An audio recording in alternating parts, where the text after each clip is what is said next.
Okay, magandang gabi po muli sa ating lahat. Tayo po ay magpapatuloy sa ating talakayan.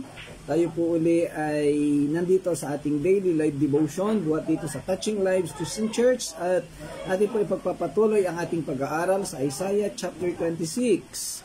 Sa nakalipas na dalawang araw, gusto nating i-acknowledge at pasalamatan si Pastor Claude. Siya ang nagpatuloy ng ating gawain. Siya ang nag-live at nag-discuss ng apat na talata, 13, 14, 15, and 16. Ayan, meron lang tayong inasikaso na importante. Okay, so sa gabi pong ito, ating ipagpapatuloy ang natapos na talata. So, doon tayo sa talatang 17 at 18, which is napakaganda ng topic at na nilalaman ng talata po ito. Bago yan, tayo po muna ay manalangin. Samahan po ninyo ako. Okay. Ama naming Diyos na dakila sa lahat, salamat po muli Panginoon sa gabing ito, sa iyong patuloy na pagsama at pagkakaloob ng napakagandang oras at panahon na ito upang kami patuloy na makapag-aral. Patuloy na kaming samahan at gabayan naman sa gabi pong ito. Ito po ang patuloy na magbigay ng karunungan sa amin at maunawaan namin ang napakagandang talakayan sa gabi pong ito. Pagpalain mo kami gabayan, Panginoon, maibigay namin sa iyo ang karampatang papuri at pasalamat at parangal sa pangalan ng Panginoong Hesus. Amen. Okay, kung kasama ko po dito sa church, si Pastor Claude, at tayo po magpapatuloy sa ating ginagawang pagtalakay. Kagaya ng nabanggit ko, tayo nasa talatang 17 hanggang 18. Pero balikan natin ng konti, yung 16 and 17. Yung sabi dito, hinanap ka nila sa gitna ng hirap, ng parusahan mo'y ikaw ang tinatawag. Napakagandang sitwasyon, po? Ito yung parang sa practical na buhay natin, this is the ultimate situation of any human.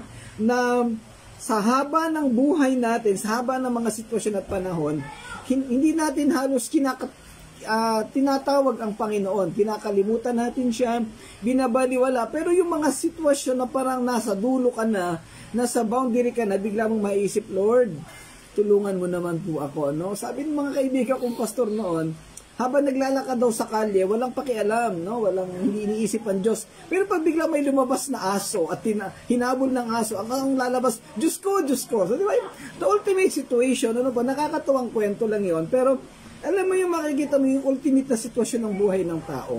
Wala kang ibang pupuntahan kung hindi ang Diyos. At yun po ang katotohanan. Sa kahaba man ng buhay at proseso natin sa mundo, ang pinakadulo nito, wala tayong ibang pupuntahan, walang ibang lugar na kung saan tayo magsusulit maliban sa Panginoon. Siya lamang ang talagang tatawagin natin at pupuntahan. At sa dulo, siya rin ang huhusga kung anong klaseng tao tayo naging dito sa mundo, dito sa lupa na ito po. Siya ang huhusga sa atin, saan ba tayo dapat dalahin, sa langit ba o sa kaparusahan sa impyerno.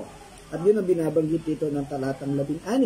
Pinahirapan ng Diyos ang mga Israelita, subalit sa kalagitnaan o sa dulo ng kahirapan, ay sa Kanya pa rin lalapit. Alam kasi ng tao na ang makakatulong lang sa kanila ay ang Panginoong Diyos. At napag-aralan natin sa mga nakalipas na talata na yung mga Diyos-Diyosa na kanilang sinasamba ay wala namang magagawa sa kanila. Kahit nagaano kayaman pa sila, yung kanilang kayamanan, yung karangalan nila, pagiging popular sa kanilang kapaligiran, walang magagawa ito kung hindi ibabagsak lahat lalo ng Panginoon. Pero sa dulo ng lahat ng ito, ang Diyos pa rin ay nag-iintay para lapitan natin. Kaya nga sabi doon sa isang kanta, at the end of broken lines, si Lord ay nandun at nag-iintay. Yun ang nakakaano. I think yung linya na the end of the broken lines, nandun yung sa awitin ni Gary Valenciano na the warrior is a child. Yan, okay. Verse 16, sabi, hinanap ka nila sa gitna ng hirap, ng parusahan mo ikaw ang tinawag. So yun po, wala tayong ibang pupuntahan maliban sa Panginoong Diyos. Magandang gabi, Pastor Nanding. Salamat po sa inyong pagsama. Yan. So, dapat tayong matuto, dapat nating makita na gaano man tayo kagaling, gaano man tayo katalino sa ating kasalukuyang sitwasyon, sa dulo ng lahat ng ito, sa Diyos pa rin tayo pupunta. Sa Diyos pa rin tayo magsusulit. Ang mga taong nagmamataas, akala lang nila perfecto na yung buhay nila. Akala lang nila okay na sila. Pero sa totoo lamang, wala silang magagawa. At pagkatapos ng lahat ng sitwasyon natin sa buhay, sa mundo na ito, sa Diyos pa rin tayo magsusulit. Minsan na ako'y naaawa doon sa mga taong dinidil natin dito sa church na nagmamatigas. Ang taas ng pride, puro ego ang gumagana sa kanilang sarili. Pero kung akala nila, kayang-kaya nila ang sarili nila. Akala nila ay wala silang problemang dinadala, pero hindi nila alam, pinapalalim lang ang problema. At sa dulo ng lahat ng ito, wala silang ibang babalikan kung hindi ang simbahan, kung saan sila ay nakakilala sa Panginoon. Yan. So, sa gabing ito, ituloy po natin. Ang lesson natin sa gabing ito ay tungkol sa isang panganganak. Napakasakit at napakabigat na gawain o sitwasyon sa isang tao. Yung manganganak. Hindi po ako nanganganak dahil baka hindi po ako babae. Bagamat naranasan ko, nakita ko yung hirap ng panganak. Dahil yung aking misis, nung nabubuhay pa yon, meron po kaming 4 na anak at talagang during those period, hands-on po ako sa kanya. Talagang kasakasama niya ako pagka siya ay nasa ganung stage ng kanyang pagiging ina. Ayan. So sabi sa verse 17, sa iyong harapan, katulad na ni babaeng manganganak na napapasigaw sa tindi ng hirap. Talaga namang mapapasigaw. At ini-encourage ng mga doktor na ang babaeng manganganak ay sumigaw. Huwag nilang isusuppress yung kanilang boses. Ano po? Sabi sa King James Version, as a pregnant woman about to give birth, reads and cries out in her pain, so were we in your presence, Lord. So mas maganda yung salin sa King James. Ang sabi dito, kung paano yung mga babaeng manganganak ay sumisigaw sa pag-iyak, kami man ay sisigaw dahil sa sakit at hirap na aming mararanasan. At sa aming pagsigaw, wala kaming ibang sasambitin kung hindi ang pangalan mo lamang, Panginoon. Ayan, so paano niya binabanggit doon sa verse 16? Ang talatang ito ay naglalarawan ng hirap na nararanasan ng mga Israelita na ihinalintulad sa sitwasyon at karanasan ng isang babaeng manganganak. Nangangahulugan na tulad ng isang buntis na malapit ng manganak ay nakakaranas ng matinding sakit at sumisigaw sa kanyang paghihirap sa panganganak. Gayun din ang mga tao ng Diyos ay nakaranas ng matinding pagkabalisa at dalamhati sa presensya ng Diyos na tumatawag sa Kanya para sa pagpapalaya at kaligtasan. Nakaranas ang mga tao ng kabigatan at sa dulo ng lahat ng ito, wala silang ibang pupuntahan kung hindi ang Panginoon lamang. Magandang gabi, Pastor June. Salamat po at kayo ay napadaan. Matagal na tayong hindi nagkita, Pastor June. Si Pastor June po ay misyonero, church planter sa Oriental Mindoro. Yan. Sa Nauhan, Oriental Mindoro. Yan.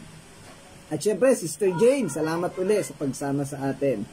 Okay. Napakahalagang malaman natin at maunawaan ang sitwasyon dito ng mga Israelita o ng mga tao ng Panginoon. Ikinumpara ito sa babaeng manganganak at talaga namang nakaranas ng matinding kahirapan. Yung tinatawag nating labor pains, no? Hindi daw malaman kung ano ang pakiramdam, kung ano ako hindi ma-explain kung anong sakit at hirap na nararanasan at talaga namang mapapasigaw, gaya din ang binabanggit dito sa talata. Ihinahambing ang pagdurusa ng bayan ng Diyos sa pisikal na sakit ng panganganak na nagpapahiwatig ng panahon ng matinding paghihirap at desperadong paghingi ng lunas. Ang talata pong ito ay tumutukoy doon sa sitwasyon na kahirapan na nararanasan ng mga tao sa panahon ng Great Tribulation o paghihirap. Yan, so, matinding hirap ang kanilang naranasan sa ganoong panahon. Oh, good evening, Miss Rebecca Pong. Maaaring negatibo o isang masakit o mabigat na katotohanan ng inilalarawan dito. Subalit dapat na maunawaan ng bawat makakabasa na ang layunin ng Diyos sa mga ganitong paghihirap ay pagsasaayos. Ang katotohanan binabanggit dito ay dapat magbigay ng kaunawaan sa tao sa bigat at lawak ng kanilang mga pagkakamali. Hindi hahayaan ng Diyos na lumampas na lang ang sitwasyon ng pagkakamali. Bibigyan niya ng pagtuturo ang mga tao, lalo na ang kaniyang minamahal na mga anak. nagpapakita na ang anumang pagkakamali ay dapat na mag-iwan ng pagkatuto or learning sa sinuman. Kalimitan nga lang ay masakit at mabigat ang pamamaraan ng pagtuturo. Pero sa dulo ng lahat ng ito, matapos tayong maturuan ay makikita at mauunawaan natin ang kagandahan ng disenyo at pamamaraan ng Diyos. In every difficult situation of our life, we can experience difficulties, but after these difficulties, we can see the result. We can feel the result, which is this verse particularly focus on the new birth or a new situation, new horizon. This experience focus on the great tribulation, which is after the great tribulation is a new hope for the Christians. That is the establishment of the millennial kingdom. Okay. Gaya ng sitwasyon ng babaeng manganganak, mahirap at masakit, subalit matapos na maisilang ang kaniyang anak, ay kakaibang ligaya ang nararamdaman at malimit ay hindi maipaliwanag ang ligaya at satisfaction. After the birth pains, the joy, the rejoicing, and satisfaction is unexplainable. And that is also the situation of our Christian life. Here on earth, we are experiencing a lot of difficulties, a lot of trials, a lot of persecutions. But after all these difficulties, we can see heaven. We can see the joy, the glorious situations prepared by the Lord for us. Okay. Magandang gabi kay Ate Marilyn Borromeo from nasa US po ito, at si Rebecca is somewhere in Southeast Asia. I will never mention the country kasi medyo ano yan po. Yan. Okay. Sa talatang ito, hinihimok ng propeta ang mga tao na magtiwala sa Panginoon at maghintay para sa kaniyang pagliligtas. Kahit na sa gitna ng kanilang paghihirap, ang talatang ito ay nagsisilbing paalala na ang kanilang pasakit at pagdurusa ay bahagi ng isang mas malaking plano sa pagtubos, at ang Diyos ay gumagawa upang magdulot ng bago at mas magandang kinabukasan para sa kaniyang mga tao. Jesus Christ warned us before He left earth that in this world we will experience lot of trials and persecutions. But we were also given an assurance that despite or after all this persecution, we will experience the glory. And that is what is happening and what is being discussed here by Prophet Isaiah. After all the difficulties that the Israelites will be experiencing or have been experiencing, they will all see the glory. And all this glory had been discussed in the previous chapter, wherein all the remnants of Israel were gathered in front of Mount Zion, where they sing a song of worship and praises to the Lord Jesus Christ. At sa buhay natin bilang mananampalataya, alam natin, lahat tayo naghihintay ng rapture o noong great, ng millennial kingdom. Kasi alam natin na pagkatapos ng kahirapan natin dito sa mundo, merong pag-asa, merong naghihintay sa atin na isang bagong umaga. Napakaganda. No po? Ang simbolo ng panganganak, magandang gabi Ate Josie Cabanillas from Antipolo City. Ang simbolo ng panganganak ay ang pagkakaroon ng isang bagong buhay. Matapos ang mga paghihirap, iyan ang gagawin ng Diyos sa buhay natin, sa kaniyang mga anak.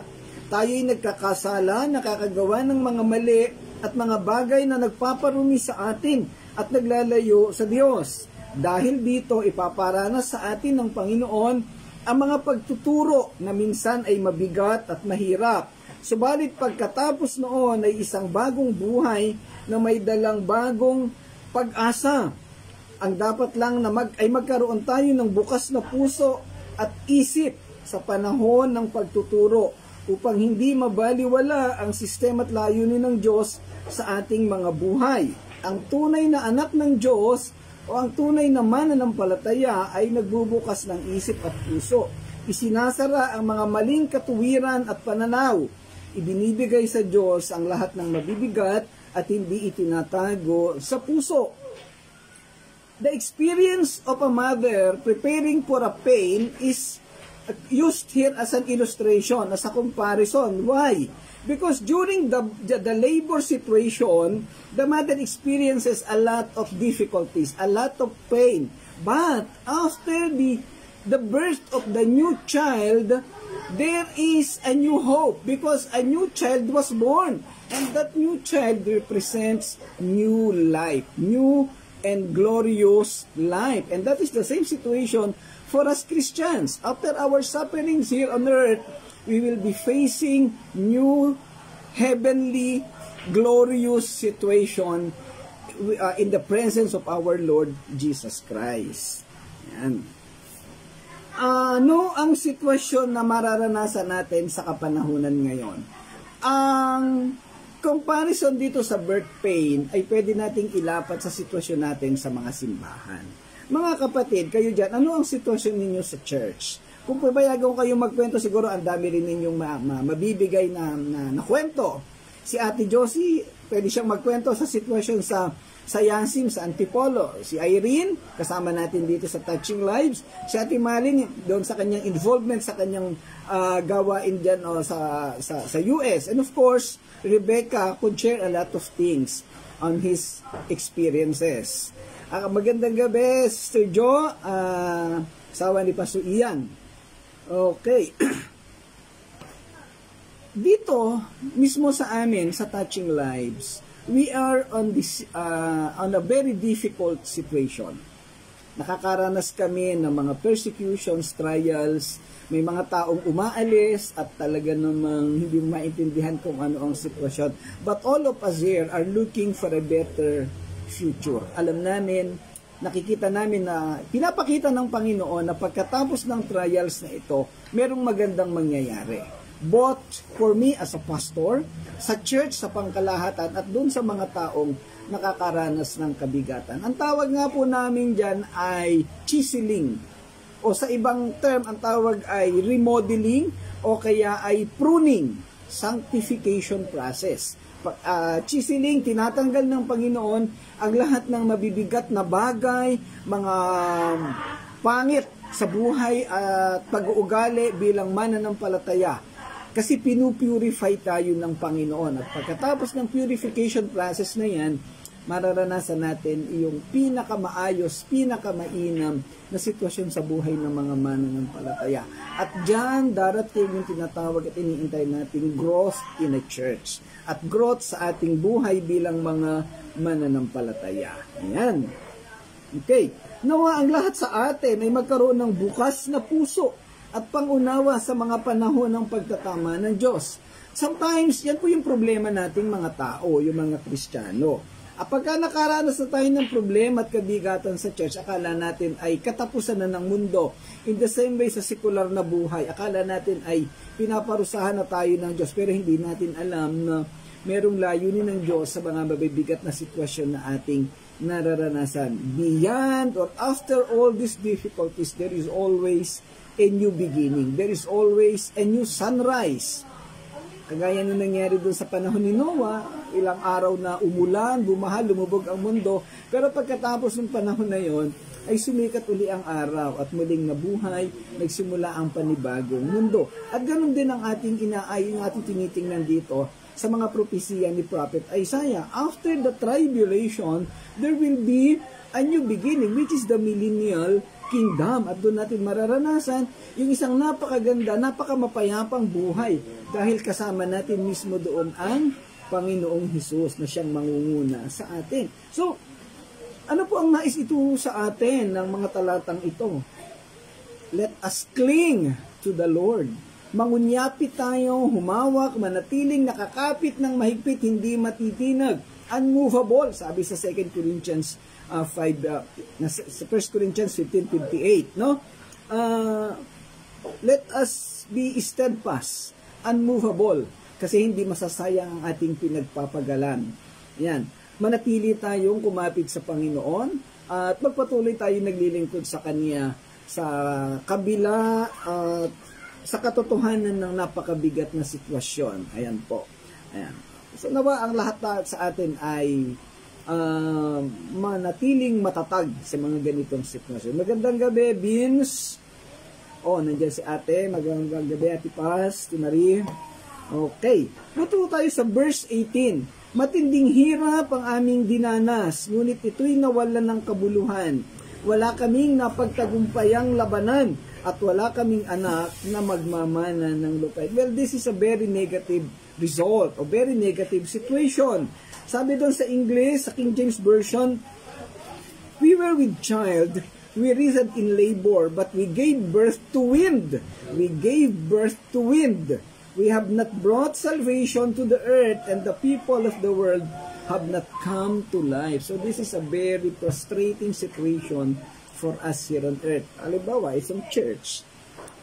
Minsan naiisip ko rin ito, pero sabi ko nga ay hindi pa tapos ang panahon ng Panginoon.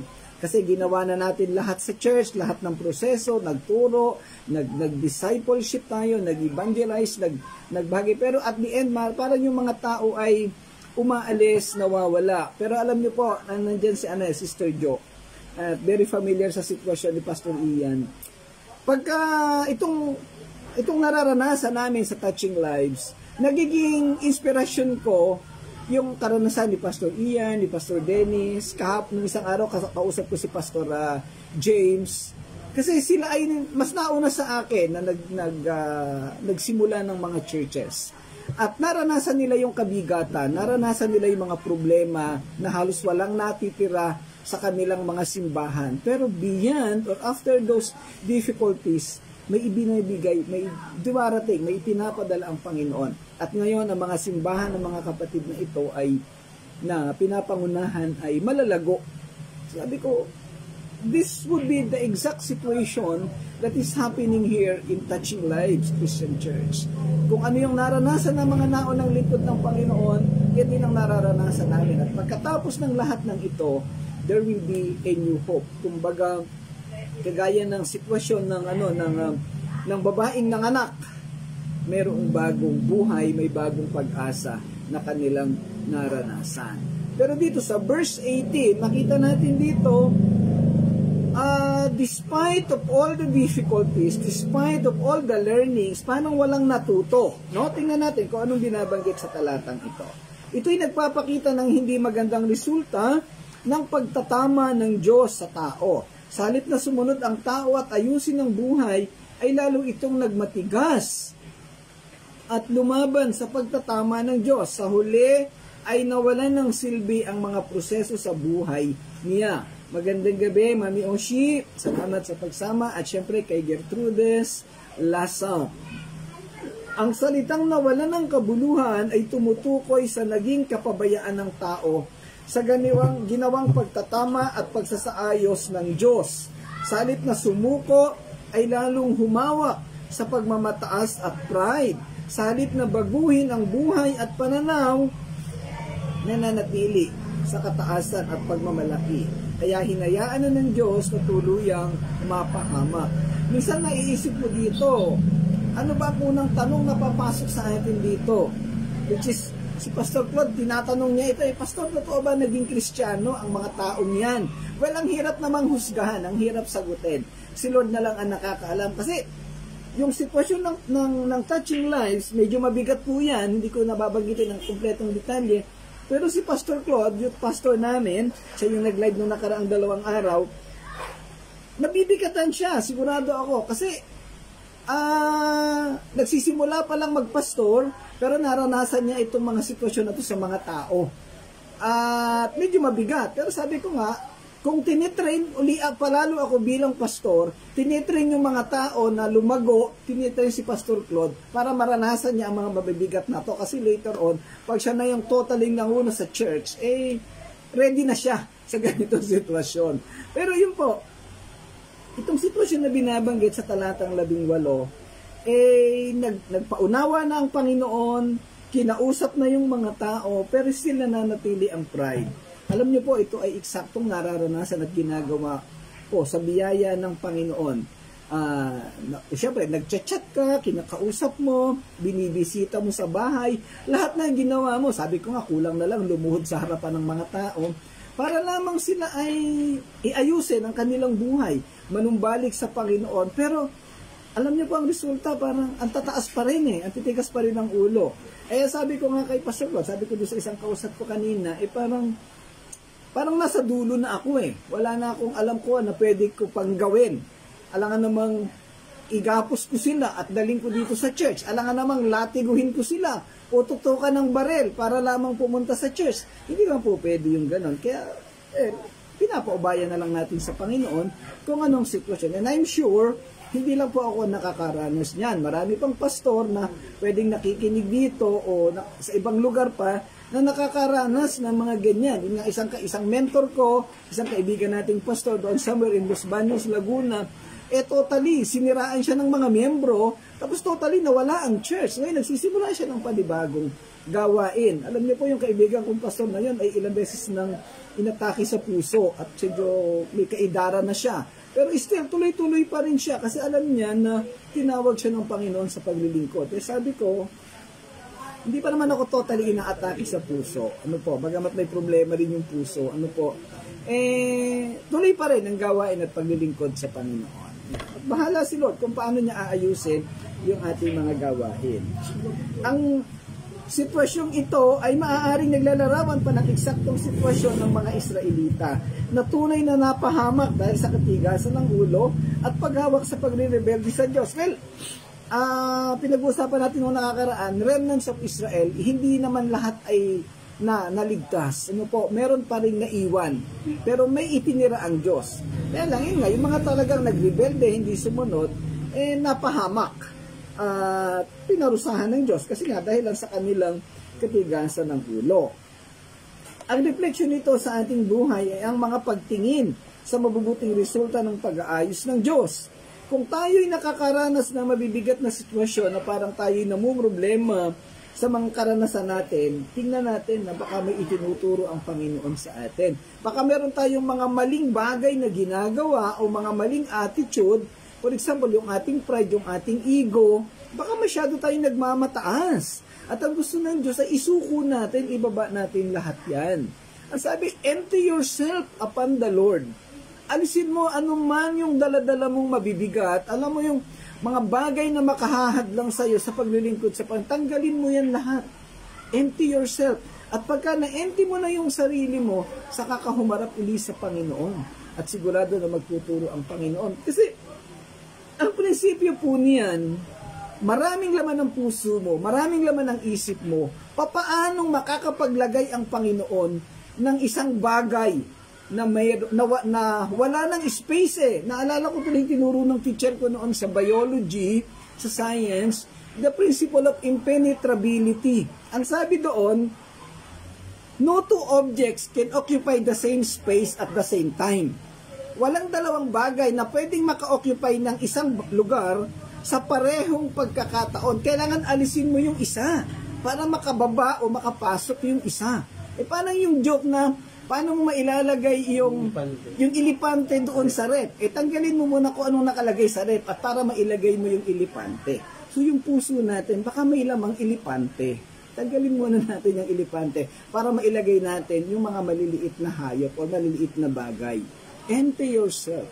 Tanggalin mo yung mabibigat sa puso mo, kapatid, para magkaroon ng resulta anuman ang ating pinag-aaralan, anuman ang itinuturo ng Panginoon. Kapatid, baka meron ka diyang daladala sa puso mo na mabigat.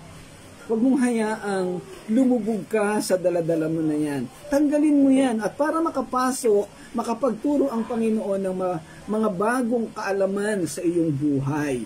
Ayan. Isang susi sa paglago ay ariin mo ang sarili mo na walang laman. Pag inisip mo ang sarili mo na punong-puno ka ng laman, marami kang dala, ay mahihirapan ka talagang matuto. Alam niyo po, personally, problema ko yan Bago ako maging Kristiyano, bago ako maging pastor, ang yabang ko ang dami kong talino, ang dami kong pinag-aralan, andyan yung ate ko, kilala niya na ako, napaka-perfectionist ko, sabi ko, hindi ko kailangan ng turo ng ibang tao, kasi alam ko na yan. Pero hindi ganun ang kaparaanan at kalooban ng Panginoon Ang gusto ni Lord, tanggalin ko yung lahat ng nandito sa puso ko para makapaglagay siya ng bago. At ngayon po, dinesisyonan natin, kumilos ang Panginoon at natuto tayo ng ibang bagay pa. At nakita natin na mas paborable, mas lumago ang ating karunungan. Nawa po tayong lahat ay matuto sa ganitong sitwasyon. Napakaganda ng itinuturo ni Prophet Isaiah. Bakit ang mga Israelita hindi natuto? Bakit hindi sila nagbago? Bakit hindi sila lumago? Kasi po, nangibabaw yung kanilang pagmamataas, yung kanilang pride. Diyos na ang kausap nila, pero hindi pa rin sila sumusuko, hindi pa rin sila nagpapakumbaba. Pagdating ng bagong tipan, nagpakumbaba na ang Diyos. Ang Panginoong Hesus ay nagkatawang tao, pero nagmamalaki pa rin ang mga Israelita. Kaya ayun, napapunta sila sa kapahamakan. Ang key point na ating tinatalakay at pinupunto sa pagkakataong ito ay matutong sumuko, matutong magpakumbaba, magbigay ng pagkakataon sa kung alin ang tama, matutong manalangin at humingi sa Diyos ng bastong karunungan. Huwag nang magmatigas, kasi sa dulo ang pagmamatigas, ang pagmamayabang ay ikakapahamak natin. Maraming tao na nag-aaway, nagdidebate, nagtatalo-talo, ayaw magbigayan. Bakit? Kasi ako ang tama. Yung isa isipilit siya ang tama. Okay, sige, nanalo ka sa debate, ikaw ang tama. Pero bandang huli, nagkaroon ka ba ng peace of mind? Hindi ba nag-away lang kayo lagi? And later on, yung natalo mo sa debate, baka makaisip yan ng magandang argumento laban sa'yo, matatalo ka.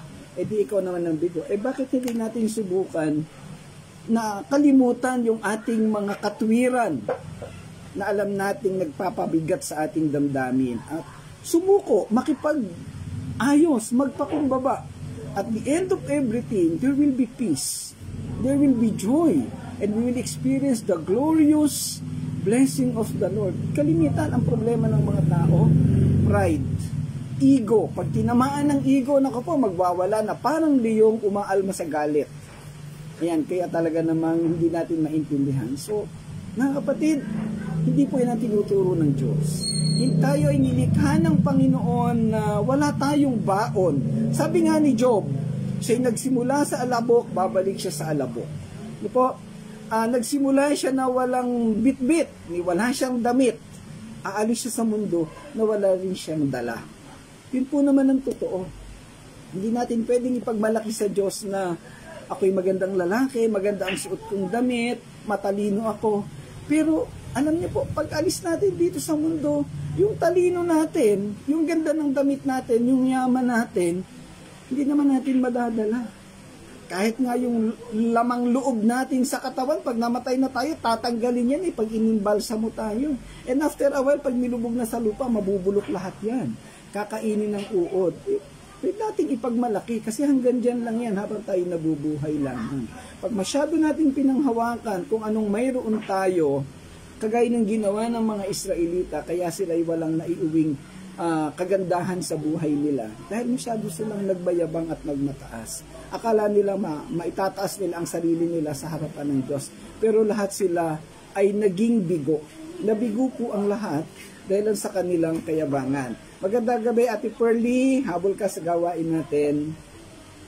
Ayan. So, ang lesson po na tinuturo ng Isaiah chapter 26, verses 17 and 18 ay pagpapakumbaba. Particularly yung verse 18. Empty yourself out upon the Lord so that you will experience new hope. You will experience new progress, new development, and you will have a new life after and beyond all these negative and difficult situations in the world. Mga kapatid, atin pong pagkaisipin maigi ang mga bagay na ito. We will be challenged with a lot of things. We will be doing a lot of things here on earth. And we may always be running, pursuing with unlimited situations which brings a lot of difficulties in our life. Mahirap ang buhay. Tapos, ang problema nito, naghirap ka na sa mundo, pag namatay ka, yung kaluluwa mo, maghihirap pa sa impyerno.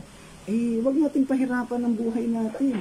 Pagaanin natin ang buhay natin, umasa tayo sa Panginoon, tanggalin natin ang kabigatan at mga negatibo, manampalataya, sumunod sa inuutos ng Biblia. At ito lang ang magbibigay sa atin ng pag-asa. Manampalataya, isuko natin lahat ng mabibigat sa harapan ng Panginoon. He will give us new hope, new life, new situations. Pagkatapos ng lahat ng buhay natin sa mundo, sabi nga ng iba, magpapantay pa rin ang ating paa. Gaano ka man katangkad, gaano man ako kaliit, pag namatay tayo, parehong pantay ang paa natin. Pareho tayong ilulubog doon sa lupa, 6 feet under the ground. So wala tayong options. Habang nabubuhay tayo, gawin natin kapaki-pakinabang ang buhay natin sa harapan ng Panginoon at sa mga taong nakakakilala at nakakaalam sa atin. And we will have peace, we will have joy. We will have a lot of very good situations sa buhay natin. Finally, ito, lagi kong binabanggit tuwing ako'y magtatapos. Philippians chapter 4, verse 8. Sabi dito, bilang pagtatapos mga kapatid, lagi ninyong isaisip ang mga bagay na karapat-dapat at kapuri-puri. Mga bagay na totoo, marangal, matuwid, malinis, kaibig-ibig at kagalang-galang. Hindi tayo mag-focus sa mga bagay na marangal, totoo, kapuri-puri, matuwid, malinis, nakakapagbigay kapurihan sa Diyos. Huwag na yung masyado tayong nakafocus sa ating sarili. Yan po. Maraming salamat po sa inyong lahat sa pagtasama sa talakayan po na ito. Nawa, kahit kapirasong bagay ay may na-impart na lesson ang ating talakayan sa gabi ito. Natuto tayo at naway mai-apply natin sa ating mga buhay. Maiksi lang ang buhay mga kapatid. Huwag na nating hayaan na humaba pa ang paghihirap na mayroon tayo. Let us focus on what is right, on what is glorifying in the front of the Lord Jesus Christ. Doon lang tayo mag-focus sa kung ano yung makabubuti sa atin, makabubuti sa harapan ng Panginoon. In the end, we will have a glorious life. Salamat po mga kapatid. Salamat sa inyong pagsama. Tayo po'y manalangin. Ama naming Diyos na dakila sa lahat, salamat po Panginoon sa gabing ito. Salamat sa mensahe ng iyong mga salita. Dalangin ko Ama ang lahat ng mga kapatid, kaibigan na nag-join sa talakayan po ito, naway natuto at naway ma-impart sa mga puso, sa isipan, sa buong pagkatao ang aralin na pinag-usapan namin. Panginoong Diyos, Ikaw po ang manguna sa bawat isa, sa bawat puso namin. Bigyan mo kami ng pagkakataon na sumuko at magbigay ng kapurihan sa iyo. At sa dulo ng lahat ng ito, maranasan namin ang totoong kapayapaan na sa iyo nagmumula. Salamat po dakilang Diyos, para sa iyo po ang lahat ng kapurihan at pasasalamat sa pangalan ng Panginoong Hesus. Amen. Okay. Salamat po. Salamat ate. Kumusta sa inyong lahat dyan? Okay, see you tomorrow. Bukas po tayo ay verse 19 to 20. Araw-araw po natin itong ginagawa. Okay, God bless po. God bless everyone. Salamat po sa inyong lahat. Bye-bye po.